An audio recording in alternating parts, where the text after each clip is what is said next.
Hello everyone, welcome to today's video. Today we have a 2024 election prediction between son of President Trump, Donald Trump Jr., and representative from New York, Alexandra Ocasio Cortez. Now, I could say this is probably one of the most interesting election matchups for 2024 that I've done, because this election, I have no idea what the media coverage of these two candidates would be. I'd assume Donald Trump Jr. would be covered negatively as his father was. But Alexandra Ocasio Cortez, I have no idea because she is about as far left and progressive as you can get.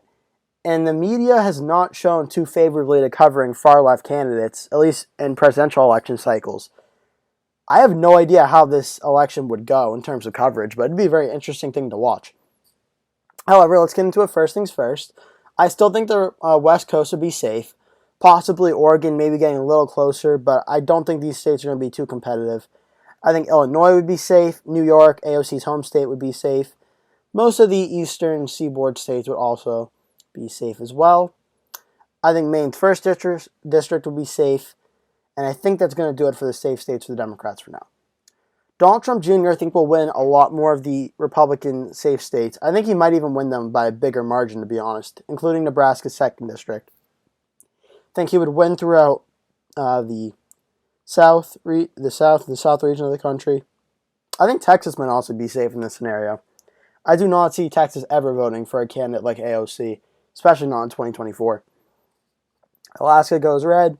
Donald Trump Jr. is at 166. AOC is at 181. I think AOC would honestly still win the state of New Mexico. I don't know if it's likely, or lean, but because of polarization, I think that AOC would win there. I think the state of Colorado would also be likely, not because of its AOC appeal, but more likely because the state of Colorado, the Republican Party is all but given up in that state. That would still be likely, probably for AOC.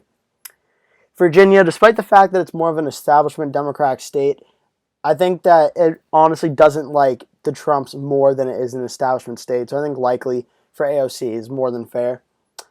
I do think Donald Trump Jr. would win the states of Iowa and Ohio, likely. I think that would happen. I think the state of Florida would go lean for Donald Trump Jr. in this scenario. Donald Trump ran in 2020 about saying no to socialism in Florida, and that helped Trump win by 3%. So if it's AOC, who is literally described as a democratic socialist, I think Donald Trump Jr. might be able to win the state by 4 or 5%, to be honest. So that's 219. AOC is at 209. I think the state of New Hampshire, would still go for AOC. The state of New Hampshire would probably be under 1%, but I just don't see New Hampshire electing a Republican at the presidential level for a while. I could definitely see a governor or senator being Republican. I can't see a president, though. Maine, I'm going to put in the lean column for AOC. I think she would win there. I think Donald Trump Jr. would win Maine's 2nd district, probably by a lean. I think it's a fair margin. 220, 215. I think the state of Minnesota would probably go for AOC, maybe by 2-3% or so, but it would still go for AOC nonetheless. I think the state of North Carolina would go for Donald Trump Jr., 236. I think the state of Georgia would also go for Donald Trump Jr., probably by tilt, just because Georgia is getting definitely more and more competitive and becoming more of a blue state. Donald Trump Jr. is at 252. AOC is at 225. I don't know if AOC's stances on the border is necessarily going to help her too much in Arizona, so I think Donald Trump Jr. might be able to actually win the state of Arizona. Very, very close, but I think he'd be able to do that. I think the state of Nevada is going to be interesting because in 2022, the state party of the Democrats are now pretty much run by socialists. So that might be an indicator of how AOC might do in an election. But I think Nevada would go red. It would flip back to Donald Trump Jr. That gets him at 269. AOC is at 225. I think Donald Trump Jr. wins the election. He wins the state of Wisconsin. I think he wins the state of Wisconsin. I think he actually wins the state of Michigan. I don't think Michigan would vote for AOC. And I think the state of Pennsylvania would also go for Donald Trump Jr. AOC, perhaps the worst Democratic candidate for the Rust Belt. Even worse than Kamala Harris, who I've said many times is not good in the Rust Belt at all. AOC, I think, would get demolished in the working class areas in Wisconsin, Michigan, Pennsylvania, Ohio, Iowa, Rust Belt, coal country, manufacturing. they would like never vote for AOC, I don't think, in an election like this. So I think Donald Trump Jr. would win 313, AOC getting 225.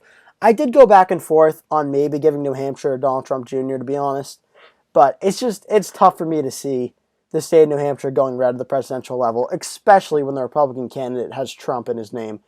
If maybe this was like, say, Mitt Romney versus AOC or something, I could see New Hampshire maybe going red, like more of a moderate Republican. But I don't know if Donald Trump Jr. would be able to win the state of New Hampshire.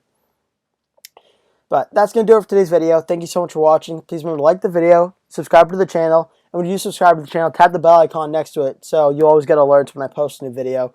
Thank you so much for watching, and I'll see you in the next one.